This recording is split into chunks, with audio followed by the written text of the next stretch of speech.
Allegedly, Chinese is the hardest language on this planet.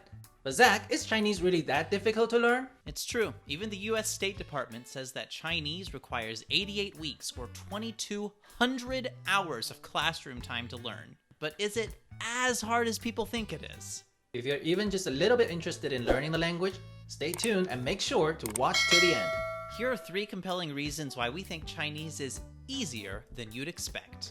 Grammar. Grammar is one of the easiest parts of learning the language. There's so many grammar rules that exist in other languages that don't exist at all in Chinese. Chinese language has no tenses, it has no gendered vocabulary, it has no singular or plural, no cases, and no conjugation. If you're a Spanish learner, you know there are dozens of ways to just conjugate the word to have. There's no such nightmare in Chinese. My personal experience is, if you know the vocabulary that you need, you can generally string sentences together and people will understand what you're trying to say. Accessibility. With over 1 billion speakers, Mandarin Chinese is the most spoken language in the world, which means you can find a partner to learn with virtually anywhere. And for all your language learners out there, almost every Chinese TV program has subtitles embedded in the footage itself. I personally found that really helpful. Linguistic tolerance. Chinese people are very kind and usually will go out of their ways to help you learn the language. Chinese people understand that their language is very difficult, and so usually they're going to be very patient with foreigners who are trying to speak with them. All that being said, there are some difficult parts in learning the language. Chinese is a tonal language, which means for every sound there are 4 different tones to pronounce it.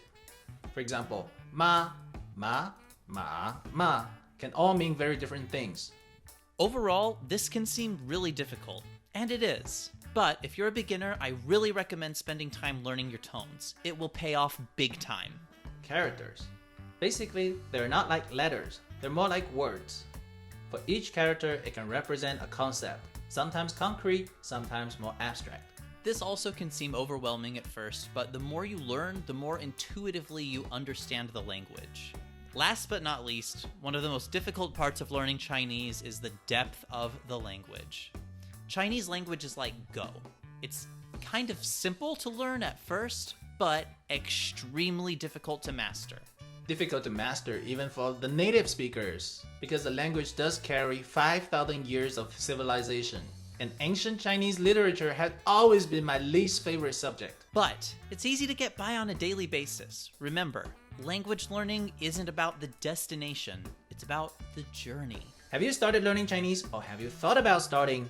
Leave your comments down below. Remember to like, subscribe, and hit that notification button. Thanks for watching, y'all. 再见!